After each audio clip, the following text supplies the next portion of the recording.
Mesdames, Messieurs, bonjour et bienvenue dans This is Culture, un numéro consacré aujourd'hui à l'impact des violences xénophobes en Afrique du Sud dans le secteur culturel. La semaine écoulée, en effet, les Sud-Africains s'en sont pris aux étrangers noirs sous prétexte qu'ils volaient leur emploi. Magasins et bâtiments ont été mis à sac, bilan 11 morts. Le monde de la culture n'est pas resté silencieux. Beaucoup d'artistes ont réagi, notamment sur les réseaux sociaux. C'est le cas par exemple de la star de l'afrobeat nigérienne Burna Boy, qui a juré de ne plus se rendre en Afrique du Sud avant que le gouvernement ne se réveille. Il a tweeté qu'il avait lui-même fait les frais de cette violence xénophobe en 2017. Autre artiste nigérian, Davido par exemple, lui a carrément découragé les Nigérians de se rendre encore en Afrique du Sud. Il a tweeté, je cite, « Si notre pays est agréable, qu'allons-nous chercher en Afrique du Sud ?» Quant à la star nigériane Tiwa Savage, elle est allée jusqu'à annuler carrément son concert prévu, sa participation au festival DSTV Delicious, prévu pour le 21 et 22 septembre à Johannesburg.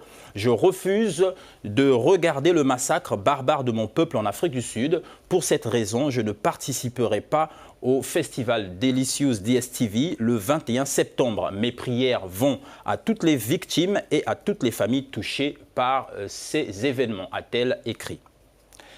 L'Afrique francophone également s'est exprimée, c'est le cas d'Assalfo de Magic System. Il a condamné ces violences tout en demandant à l'Union africaine d'agir avant qu'il ne soit trop tard.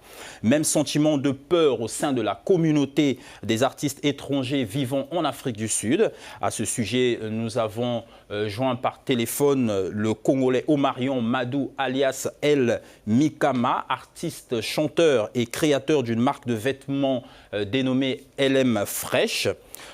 Bonjour El Mikama et merci de nous rejoindre. Suite aux violences xénophobes observées la semaine écoulée, certains artistes ont boycotté leur participation à des concerts.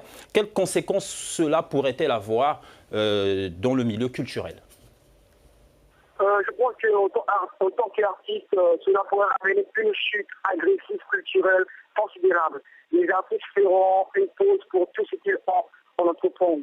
La peur, l'insécurité engendrée par ces violences xénophobes, tout en sachant que le rôle de la culture, c'est de rassembler tout le monde. Hier encore, il y a eu des violences à Johannesburg et sur la question de savoir si en tant qu'étrangers, ces artistes parviennent encore à s'épanouir en toute liberté, Omarion nous a répondu qu'ils ont peur de se présenter à des spectacles puisqu'ils sont reconnus comme étant étrangers dans ces pays et que d'autres n'acceptent même plus des invitations à des concerts, une situation qui ralentit donc l'activité culturelle dans ce pays.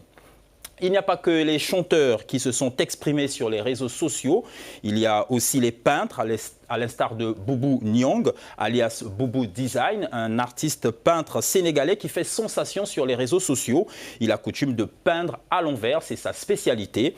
Et lui, il a décidé donc de faire le portrait de Nelson Mandela en larmes. Un message fort certainement pour rappeler aux Sud-Africains les valeurs de ce leader anti-apartheid dont l'héritage semble aujourd'hui être bafoué par la nouvelle génération. D'ailleurs, on se quitte à travers ces images impressionnantes de Boubou Nyong. Mesdames, Messieurs, merci d'avoir été des nôtres. Plus d'informations à ce sujet sur africanews.com.